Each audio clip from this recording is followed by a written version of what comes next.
सभी के लिए जीवन में एक बार ऐसा समय आता है जब व्यक्ति को पूरी मेहनत करनी पड़ती है या हिम्मत दिखानी पड़ती है। सरकार के लिए अब यही मायने में हिम्मत दिखाने का वक्त आ गया है, क्योंकि जीडीपी के ताज़ा आंकड़े बुरी तरह से डरा रहे हैं।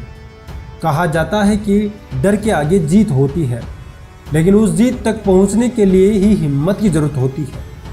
40 साल में पहली बार भारत मंदी की चपेट में जा रहा है। मीडिया रिपोर्ट के मुताबिक अप्रैल से जून के बीच भारत की अर्थव्यवस्था बढ़ने की जगह करीब 24% कम हो गई है।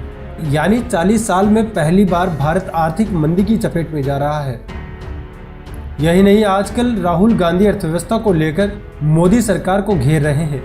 उनका कहना है कि देश की अर्थव्यवस्था की बर्बादी नोटबंदी से शुरू हुई थी।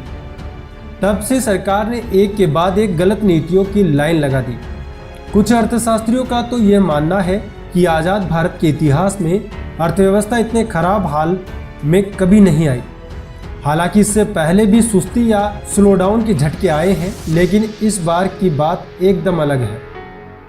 सभी के मन में एक बात उठ रही है कि इस आर्थिक मंदी का कारण क्या है। इस पर एक्सपर्ट कहते हैं कि इसकी एक वजह तो कोरोना महामारी है और वो वजह सबसे बड़ी है। इसमें भी किसी को शक नहीं है। वित्त मंत्री निर्मला सीतारमण ने अर्थव्यवस्था के मजबूत हाल को एक्ट ऑफ गॉड या देवालय आपदा का नतीजा बताया है।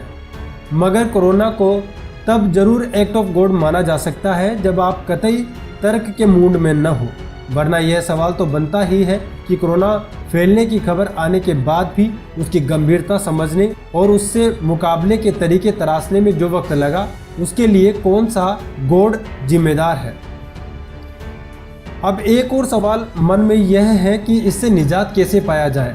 तो इस पर विशेषज्ञ कहते हैं कि ऐसे में सरकार के पास बहुत सारे विकल्प तो नहीं है, लेकिन एक रास्ता यह है कि सरकार को कुछ समय सरकारी घाटे का फिक्र छोड़कर नोट छपवाने चाहिए और उन्हें लोगों की जेब तक पहुंचाने का इंतजाम करना भी जरूरी होगा। तभी इकोनॉमिक में नई जान फूंकी जा सकेगी। एक बार अर्थव्यवस्था चल पड़ी तो फिर ये नोट वापस भी किए जा सकते हैं।